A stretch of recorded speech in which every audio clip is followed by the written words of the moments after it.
Welcome to this Columbia Business School Executive Education webinar, and thank you all for joining us today. I'm Mark Roberts, the Senior Associate Dean of Executive Education, and I'm joined by Robert Farrokhnia for today's webinar, Fintech's Impact on the World of Business. Before introducing Professor Farrokhnia, I'd just like to go over a few very quick housekeeping points. Firstly, please all note that we're recording the session, and the recording of the webinar will be sent to everyone who's participated today. During the session, can I encourage you to submit any questions you have using the Q&A box, and we'll get to as many of those questions as possible as we get a bit further through towards the end of the session. And finally, please do follow us on LinkedIn at Columbia Business School Executive Education, and there you'll find the latest news and updates on all our programs and events.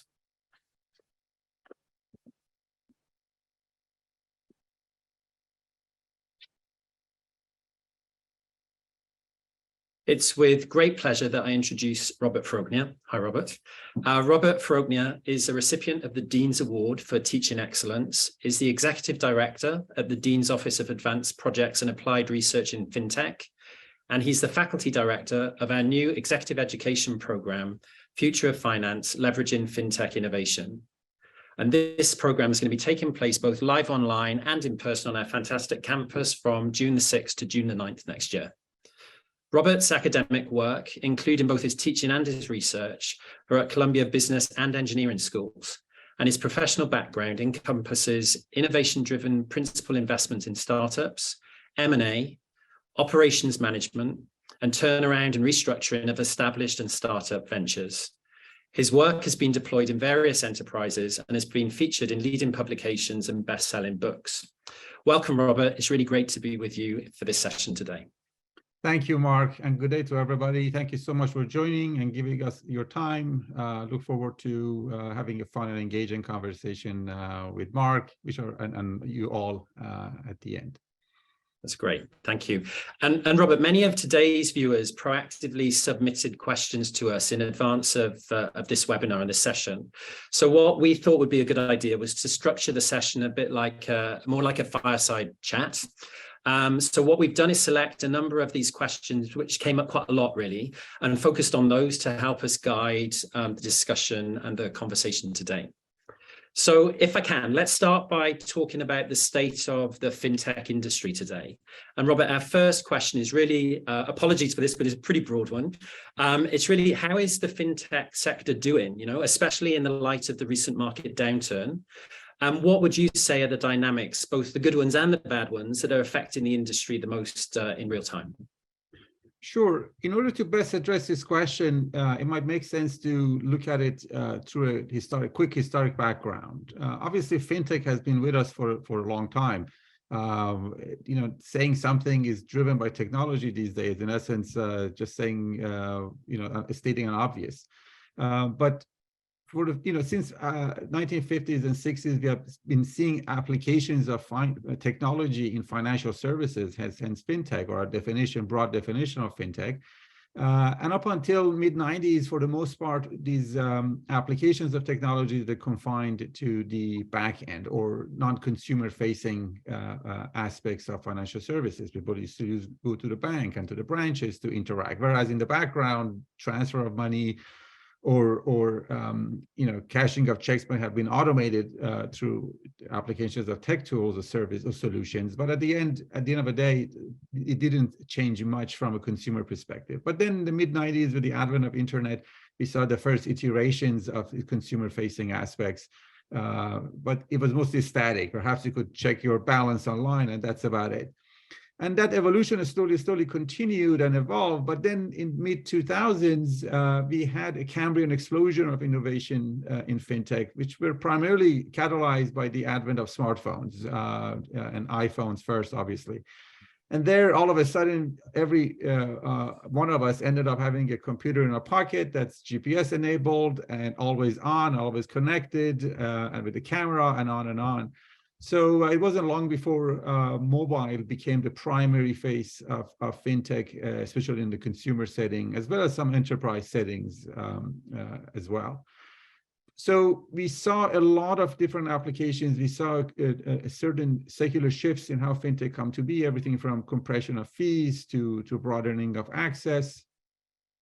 And eventually a defragmentation, the fact that in essence, at the end of the day, every company nowadays can be a fintech company. You could provide financing, you can provide payments. If you were to boil down something as massive as Uber to two simple functions, a database or a scheduling and a payment service. So, and you can extrapolate that across many other companies. But now we are faced with a true change in dynamics. On first hand, obviously the market downturn is affecting many companies, let alone fintech. But fintech in particular has special features to it. One of them is regulation, which I hope we'll get to talk about throughout our conversation today. But also the fact that if you think about it, for the past, since the advent of modern fintech, the way we know it, we've been operating in a zero interest rate environment. So cost of capital has been quite low. And a lot of entrepreneurs or founders who started companies in this era may not have experience of dealing with all the headwinds that you're facing, from inflation, higher interest rates, higher cost of capital. So time will tell how this will eventually play out, but we know that the old rules will no longer apply. So now looking forward, how would the future of technology in financial services across the board, from insurance to payments to lending to consumer and on, will shift dramatically. And it's quite exciting to observe how it all will play out. That's great. Yeah, thank you for mapping that out so clearly for us, Robert. And one of the questions that came up, I think, is a natural follow-on to that, which is really having a better understanding of what's the latest in regard to the interplay between fintech startups and the more traditional large financial institutions, and I guess especially the banks. What thoughts do you have on that? Yes, I'm kind of quite privileged in being in a position that I am, interacting with peers in academia, but also interacting a lot with the industry, both on the startup side as well as the established enterprises and big companies. The trend I've noticed and I've seen happening is that at first, larger institutions saw fintech startups as a competitive threat. And there was always this dichotomy, and that these two groups will always be in competition. And to some extent, that's still correct, but I've seen a more shift toward collaboration as opposed to direct competition. And the reason for it is quite simple. Startups are very, very good at innovating and doing so at a fast pace, especially even the fast pace of development in technology. But they don't have distribution, and scaling is difficult. Whereas the big banks, they have the brand names and perhaps trust of the consumers, are also quite adept at distribution. So I've always been advocating a more collaborative approach amongst the two, notwithstanding some of the structural limitations that framework will have. I'm sure many of the callers may have had experience with this, that selling to a big bank it's a huge undertaking. It will take a long time, a lot of efforts. You have to go through a lot of different groups to get the buy-in, from cybersecurity to legal to regulatory and so on and so forth. But eventually, given some of the inherent challenges in financial services in general and fintech in particular, including regulation that I alluded to, this model I feel like would be the more successful one, perhaps more fruitful one, especially in today's day and age. But that's just generalizing. Obviously, each certain domains will have different subdomains of fintech, will have different attributes and aspects to it. But in general, I would advocate for that approach, seeing some of the latest trends. Okay, yeah, great. And something you mentioned a few times that I'd like to build on is regulation and regulatory bodies, really, in terms of what are your thoughts around how the fintech industry and the regulatory bodies are interacting, especially in the light of all of this innovation that's going on at lightning speed, including things like, I guess, blockchain enabled digital tokens and cryptocurrencies. What are your thoughts on that? Yes, certainly. Regulation is a fundamental aspect of financial services and fintech in general. Perhaps alongside healthcare, they are the two most highly regulated domains one could be in. at times I envy my colleagues in other fields of study, or because every time we come up with a new idea in our fintech lab and we like to explore, the first call we have to make is not to an investor or to our engineering team or what have you, is primarily to our legal counsel who specializes in regulation, to see if something that we are planning to do is doable and does it run afoul of anything. And unfortunately, more often than not, the answer is always ambiguous, because we don't know, and depends which regulatory framework that falls under, or regulatory body. Obviously, this is U.S. centric or U.S. Perspective I'm sharing, and we have attendees from all around the world, and some other parts of the jurisdictions around the world have done a better job in unifying the regulatory framework and providing a better venue for entrepreneurs to experiment. Singapore and their sandbox model being an example. Yeah. But now the fast pace of change in technology that I talked about earlier certainly poses a challenge for the regulators, because the entrepreneurs or innovators are running much faster than the regulators can keep up. And also the complexity and the sophistication of the technology involved also poses another challenge to the regulators.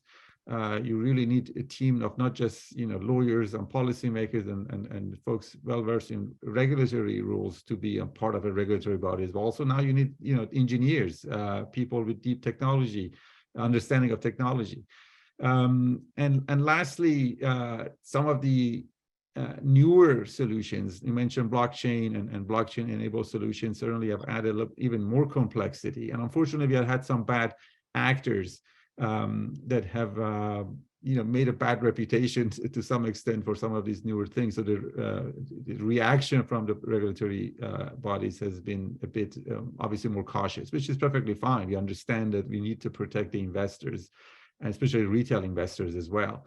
So how would that play out is still to be seen. It's quite a dynamic domain. Some domains like payments for insurance have been well regulated, and we don't expect there to be a major change, despite, again, some of the limitations they might impose on an entrepreneur who wants to run fast. But certain others like blockchain and the like will still have quite ambiguous regulatory framework, some of which is still being worked out. And the recent market turmoil has certainly added more urgency to that issue. But you can't be an entrepreneur or investor in fintech and not appreciating or respecting the regulatory regime, which could be seen as as a barrier to entry, but also could be an impediment to fast scaling. Yeah. Okay. I'm going to keep the questions coming thick and fast, if that's all right, Robert. Sure, please. Hold on to your seat a bit, but I was going to move across to cybersecurity and get some of your thoughts on that. So as we all know today, cybersecurity is becoming increasingly important. How do you feel that fintech as an industry and as a domain is dealing with and managing concerns and threats that are linked to cybersecurity? Cybersecurity is important in all aspects of technology, but certainly a lot more important when you're dealing with money. If I'm running a messaging company and I get hacked, well, at worst I lose personal messages sent here and there. But obviously, when you involve money, then you're dealing with people's wallets, and you have to be quite careful and respectful of that. Cybersecurity in fintech and financial technology is also another fast evolving subdomain. The CEO as an example, the CEO of Bank of America 6 or 7 years ago went on a record saying that at the time, the cybersecurity unit at Bank of America is the only group that has unlimited budget, and they can ask for anything that they want, because that's how important that group is, for all the obvious reasons. Right. But at the time, the company was spending around 400 million annually on cybersecurity. Last year, they surpassed $1 billion. So there's more complexity to it. There are more threats that are coming up, and for financial services, it's exceptionally important. This certainly poses additional cost burden on startups in fintech. But if you recall, I mentioned that we are seeing a bit of a defragmentation of services. So perhaps a trend to look out for is the creation and further development of a specialized company in the fintech domain, to which you can kind of do a plug and play to have all your perhaps cybersecurity needs taken care of, or know your customers, or anti-money laundering rules and regulation. And this is akin to us nowadays, pretty much everyone using some cloud service like Amazon Web Services. Yes, you can create your own on-premise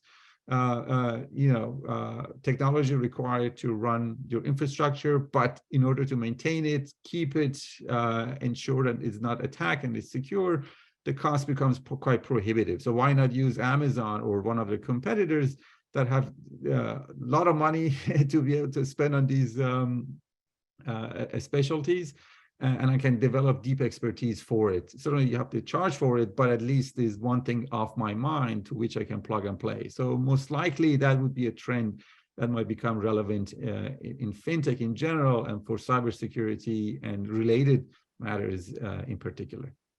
Okay, yeah, thank you for that. I wanted to go down or look through a bit of a different lens for the next question, I think. And there was quite a lot of interest in whether there's a role for fintech in regard to social impact, both in developing countries and developed economies. Lots of people wondering what role fintech does and can play as we go forwards into the future. This question is a little closer to my heart because the social impact of financial services and the fact that we still, even in the country like US, which you might think would have a quite well-developed economic and the financial services industry, we still have a lot of underbanked and non-banked households. And also the pandemic highlighted some of the shortcomings, the structural shortcomings of our society in addressing and catering to those individuals. And part of my research and my work has been indeed focused on helping distressed households and low-income households. And now, as we are headed toward a potential recession, based on all the economic signals that we are tracking, this becomes even more paramount. So certainly, hope is that technology will deliver better solutions, lower cost, and democratizing access to at least most basic financial services products, and do so cost effectively. But also the premise of some of the newer technologies like blockchain is a very, as I mentioned earlier, is quite an industry in flux, but the theoretical premise of it are quite strong, enabling us to create certain tools and solutions and services that would truly fundamentally shift how we view some of the most basic financial services functions, and be able to address some of the shortcomings and provide better social impact. As a quick study, remittances, that's an area we track, and the cost inherent in it, and the history of the industry, and the fees that are being charged are quite excessive in our humble opinion, especially knowing that the people using it tend to be the most vulnerable financially in a society. So our hope is that we can continue to be a part of the conversation and ensuring that social impact and inclusion, equity in regard to access, in regard to fees and so on, would still be one of the main criteria as entrepreneurs and innovators evolve fintech domain. Yeah. Okay. And let's think for a minute, if we can, about investment into fintech companies. So this is always a super hot topic. But from a GP and LP perspective, what would you say are some of the recent trends today around investment into the fintechs, and that should be on all of our radars as we think about this? As I'm sure all the attendees know, given the market conditions and changes in economic environment that we are facing, I do believe that there has to be a complete repricing of risk reward, especially when it comes to venture investing in general and fintech in particular. The changes in the interest rate and now the higher cost of capital and some of the risk considerations, both on the investment front, but also in terms of returns, and in regard to cybersecurity, some of the things I alluded to earlier, all of a sudden become even more important in making investment decisions, whether you're on the LP side or the GP side, or even for entrepreneurs. So it remains to be seen how this will all evolve. But for certain fintech segments that are a lot more dependent and susceptible to rises in interest rates, that buy now, pay later, let's say, segment, this is quite a important change, and there would be some players that are going to be not around for a long while. So we'll see how that consolidation plays out. But unless you're a deposit-taking institution, the cost of capital will always be an issue in fintech. We are seeing layoffs in the industry across the board. We are seeing down rounds or reduction in valuation. Some companies like Klarna may do so all at once. They reduce valuations by 80-85%, or some others might go through a number of these, which is not something we feel like would be healthy for the industry. So we are still in the early stages of this shakeout. There's still a lot of large funds that still need to mark their holdings down to real, as close to the real prices that we are seeing in the marketplace. And eventually there would be certain consolidation, M&A. Goldman Sachs issued a report that it would be probably a lot more private M&A moving forward, seeing how the IPO market is shut down and there's a higher scrutiny by the investment community. At the end of the day, if you think about it, 8% annualized return used to be something good. Most actuarial assumptions of pension funds, but based on that. But now if you get 8%, you're just breaking even in a sense, because we're in 8% inflation era. So your cost of your purchasing power in essence stays the same, doesn't grow. So where can we create risk-adjusted returns in excess of that is still a question to be seen. So we'll see how it all will evolve in light of all these things. But eventually there will be some winners. It would be a lot more difficult to predict, though, unless the dust settles a little bit. Yeah. Thanks, Robert. I'm going to switch in a second to some. We've had a bunch of questions that have been coming in during the session, but before I do that, I can't resist kind of this last question that some people had asked before about some of the real buzzwords and hot topics that are coming up everywhere. So could you share a few quick high-level thoughts on things like Web3, InsurTech, AI and machine learning, or within the context of fintech solutions? That would be great. Yes, we could do a whole class just on these topics alone, but I shall do my utmost in addressing them quickly and hopefully with some good points for attendees to think about. So Web 3.0, and I include blockchain-enabled technology within Web 3.0. One of the better definitions of Web 3.0 I heard, and I think it's important for us to define it before I can give you my thoughts, is Web 1.0, the best definition is to describe Web 3.0 in the context of ownership. So Web 1.0, if you're thinking about it, was read-only. Web 2.0 was read and write, and Web 3.0 would be read, write, and own. So how can we create an entire ecosystem where the ownership of intellectual assets generated could also be tracked and monetized and so on and so forth, which blockchain it's a building block for it, no pun intended. But Web 3.0 is certainly of interest to us, especially as it touches the many other domains, everything from metaverse to NFTs and the like. But these are very, very experimental technologies at best, even at this stage. And there's still a lot of infrastructure needs to be built for it to see broad usage and application. So perhaps the history of evolution might mirror what we saw of internet itself, where you had infrastructure companies, the networks, and the routers, and the switch makers, and so on and so forth, that need to come first before we can get to the broad masses. In terms of AI, machine learning, also quite important. That's one of our areas of core focus in our fintech lab at Columbia Business School. The data is very important in many industries, especially in financial services. Everything from behavioral data to consumer expenditure and the like. Certainly, we have to exercise caution in regard to biases that machine learning-based solutions might introduce or might perpetuate, but it's a very powerful tool in ensuring that we can reduce costs and be able to still do interesting things that we couldn't do before, everything from predictive to reinforcement learning in machine learning, in financial services, and machine learning-based solutions.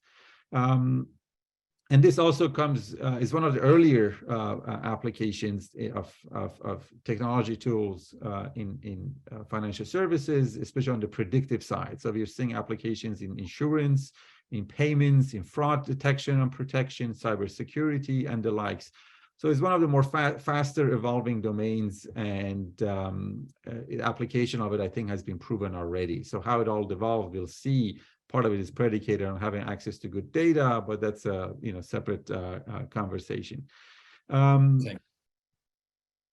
Yeah, and lastly, on insurtech and real estate tech, again, quite a fertile ground for innovation.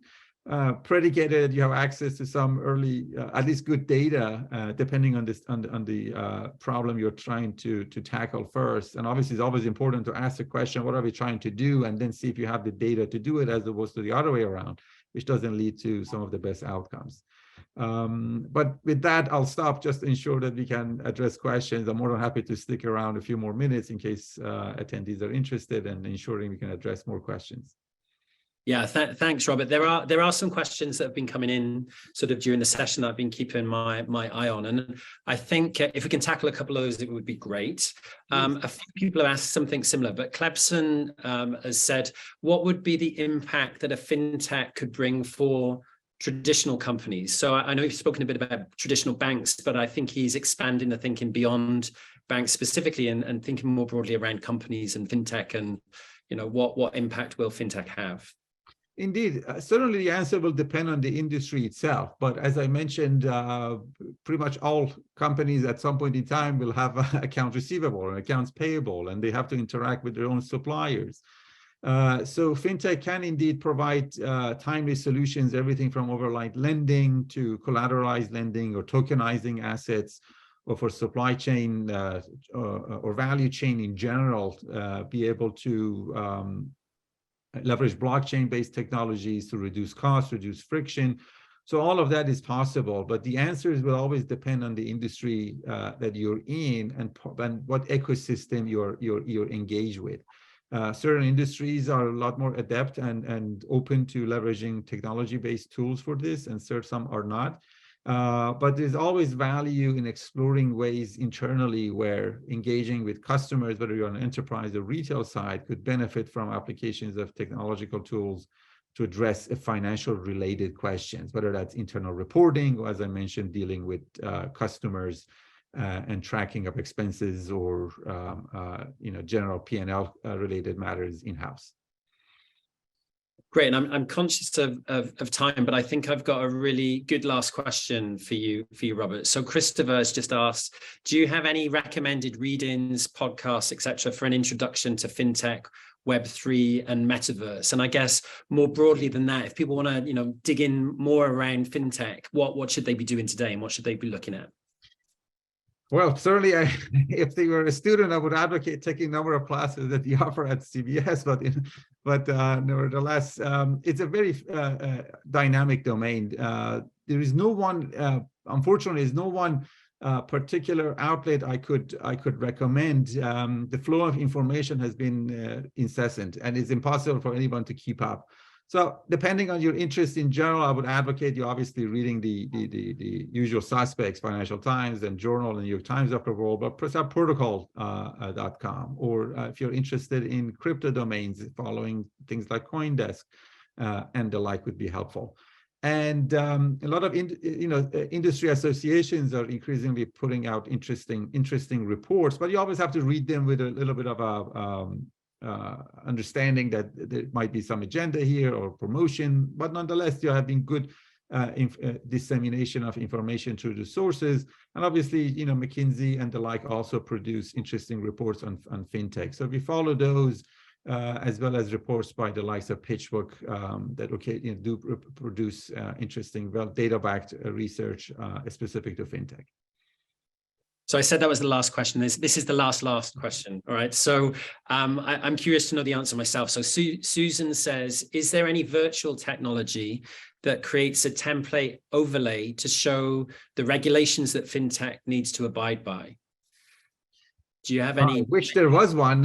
If there is one, we don't know about. But part of the reason, the difficulty in creating that, something like that, at least from a state side, is that in the US, a little bit unique around the world, we have a number of regulatory bodies, SEC, CFTC, Treasury, perhaps IRS, and others, FDIC perhaps, that will have a say in how your specific service will need to behave to ensure that they check all the boxes. And for some certain subdomains like blockchain, you have a multitude of these regulatory bodies that need to be involved. So and if you're, let's say, you're in insurance and you're offering insurance products, you have to go state by state and get approval from every one of them. So this certainly adds a lot of complexity and cost to any entrepreneur wishing to do to offer an innovative product or solutions in this domain. But at the moment, it's a necessity, and you have to do it. And as I mentioned, some other jurisdictions, perhaps UK or Singapore, they offer a better, in our humble view, a better model for entrepreneurs to engage in. So part of the answer to your question will depend on the jurisdiction you're in. And part of it is just the market reality and the fact that no two solutions are alike, and you need to take a more of a custom approach, which is, again, is a pity. It increases the cost, increases the timing, both in terms of legal counsel you need to have, and in terms of time that you have to commit to ensure you get all the approvals. But at the moment, sadly, we don't know of any other better solutions that more of a plug and play, the way I alluded to, you can find for cybersecurity or related services. Yeah. So look, thank you, Robert. I see now that we're sort of at time. So thank you for taking on so many fast and furious questions. Thank you for your time, your insights, and for sharing your expertise with us all today. I know we're all looking forward. I'm looking forward to your future finance leveraging fintech innovation program that you'll be running with us here in Exec Ed in June next year. And to all our webinar participants today, we really, really hope you enjoyed the session. We covered a lot of ground very quickly, so I hope that was helpful. Thank you for joining us, and thank you for your interest in Columbia Business School Executive Education. Have a good day. Thank you all.